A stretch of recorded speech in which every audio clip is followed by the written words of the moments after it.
Alright everyone, welcome back to the next day of my October challenge. Today's story is another little gem from Veristal. It seems like everything I find from him is fantastic. Today's is called The House Spider. I hope you enjoy. 3 weeks ago, I went to see my best friend Kamiko in Japan.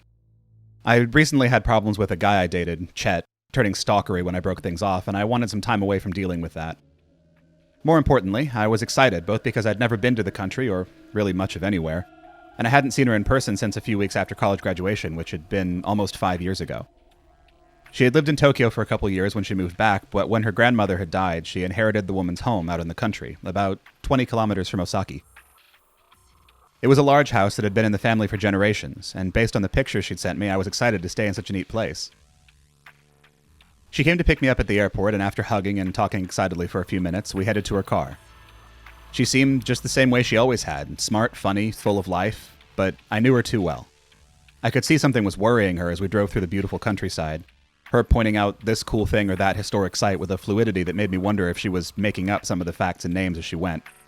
I laughed inwardly at the idea of her making up tourist facts. But when she took a break from pointing things out, I asked her if everything was okay. She glanced at me with a nervous smile. "You always do that." "Yeah, everything's okay, but I've been debating on when to tell you about the unique feature of my house." I had been smiling back, but I felt the expression slipping away at her tone. "What's that?" "Well, you know this is an old house I have, right? My great-great-grandparents built it over 100 years ago. And I had never even been to it while my grandmother was alive." I could tell she was trying to build up her courage to get it out, but before I could respond, she finally did. "Well, the house is kind of haunted. Kinda, not really." Her voice went up at the end like she was waiting for my confirmation. I raised an eyebrow. I'd been expecting her to say the plumbing was bad or the wiring was wonky, not this. And kinda? What did that even mean? "What I mean is it's not a ghost, it's a yokai. Which I can tell you don't know what that is. Okay, it's kind of a general term for a wide variety of creatures and spirits in Japanese folklore. And apparently they're real, or at least some of them, because I have one." I felt disoriented. I'd have thought it was a practical joke, but Kamiko hated pranks, and I could tell she was serious. I considered if she was on drugs or having a mental issue, but knowing her, that seemed unlikely too. So I decided to just roll with it. "Okay, weird. So what kind of thing do you have? Can you see it?" She nodded slowly. "Oh yeah, and it sounds way creepier than it is. It's just a really big spider." Unexpectedly, a burst of laughter pushed its way out of my throat. "Fuck, I thought you were serious." Kamiko was frowning and shaking her head, her eyes going between me and the road. "I am. And it's not really a spider, at least not a normal spider. But it's about the size of, like that show Lassie? It's about Lassie-sized. And it's lived there since the house was built, at least according to the letter my grandmother left me when she died. It doesn't hurt or bother anything or anybody, and most of the time it stays out of sight. Occasionally it'll come out to watch TV if I have it on. It likes game shows for some reason, but the best thing is that it keeps the house immaculate." I blinked. "Your border collie-sized spider ghost is a maid." She shot me a look. "Not a ghost, a spirit, or part spirit, or whatever, but yes, it cleans. Never when you're around, and it has to be through magic or something. I haven't had to lift a finger since I moved in." I turned in my seat to face her more directly. "Okay, what's the deal? Is this a joke about me being messy? I don't get it." She sighed. "I know how it sounds, but I didn't want you being terrified when you saw it, and you know I never would have invited you here if I didn't truly believe it was safe. It was weird for me at first, too. Now I kind of look at it as having a fucked up family dog that doesn't die." I opened my mouth to say something else, but I had no words. Finally, deciding I'd just have to let this weirdness play out, I said okay and settled back in my seat. When we arrived at the house, I was awestruck by how beautiful the house was. It was also very large, especially by Japanese house standards. We went in through an outer gate and into a meticulously maintained garden. I gestured around and mouthed, "Spider?" which got me a withering look as Kamiko mimicked my gesture and mouthed, "Gardener." I grinned and shrugged and then went inside. The interior of the home put the outside to shame. It was spotless, but I wouldn't have expected less from Kamiko anyway. And it managed to be extremely clean and orderly without looking sterile or uninviting. I glanced around, simultaneously happy to be there and nervous. I finally asked where it was. Shrugging, she led me deeper into the house. It's hard to say. It keeps to itself mainly, and it won't ever approach you, even though it doesn't run if you approach it.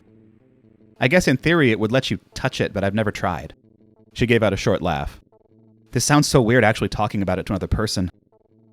She suddenly stopped and turned, giving me a quick hug. I'm really glad you're here. It wasn't until that evening, after we'd eaten dinner and settled in the living room to watch TV, that I saw the yokai. I'd caught motion out of the corner of my eye and started to turn when the shape I saw froze me in place.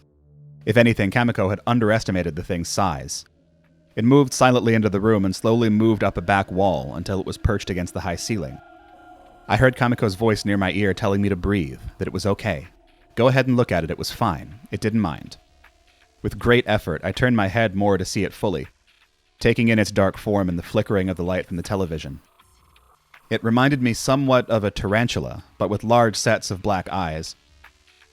3 smaller surrounding a larger on both sides of its face. I could feel it glance down at me for a moment, but then it seemed to go back to watching TV. If it had been anyone else, I would have run away then. As it was, I spent the next day trying to convince her it wasn't safe for her to stay, and she spent another 2 convincing me everything was fine. Ultimately, she won out. I stayed for another 5 days, had a great time, and by the end I actually waved to the spider as it crept across the foyer the day I left to return home. It glanced at me again, gave a slight nod, and then went about its strange business. By the time I arrived home, the entire trip seemed surreal. I was also exhausted. I put down my suitcase, cleared out a spot on my messy bed, and fell asleep. I woke 5 hours later, and seeing the large piles of clothes, the furry dishes in the sink, and the general messiness that I could only partially blame on preparing for the trip, I found myself wishing I had a ghost spider made of my own. Shaking away the thought, and after a depressing look in the fridge, I went out for pizza. When I got back, everything was pristine. I felt a combination of wonder and terror. Had the spider somehow followed me here? That's when I saw my suitcase. It had been set against a wall and emptied. When I got closer, I could still see a small bulge in the front pocket at the top. The pocket was partway unzipped, and I used the light on my phone to look inside. There was an egg in there. A strange, leathery, black egg, the size of a large chicken egg. Its surface shiny, except for the intermittent, dull flecks of green. Even at a distance, I could see the egg had been opened from the inside and was empty. I ran outside and called Kamiko. She answered sleepily, but woke up fast when I told her what I found.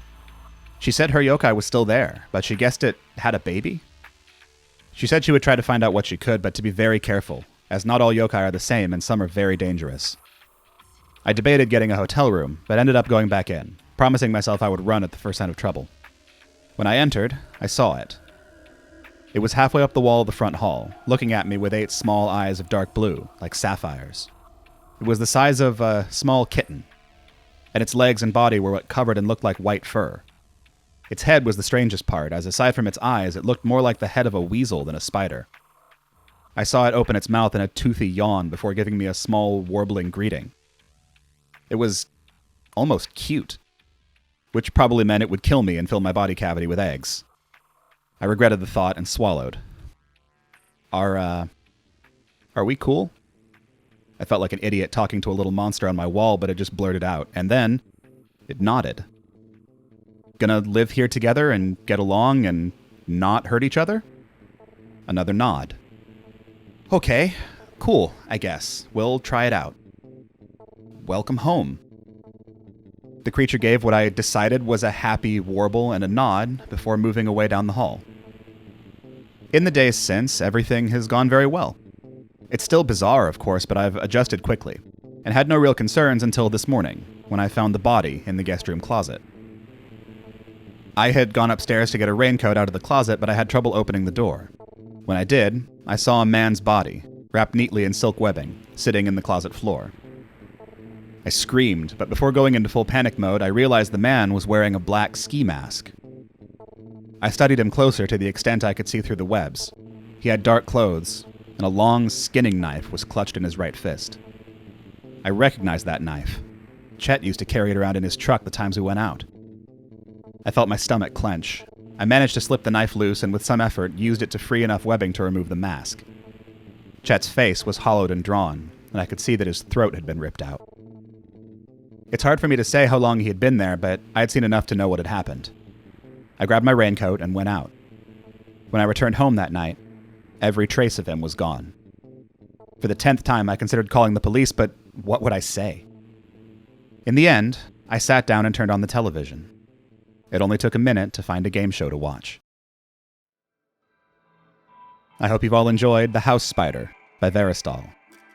Decided to go for a slightly lighter toned one since yesterday's was exceptionally gross, so think of this one as a palate cleanser before we get back to the real horror.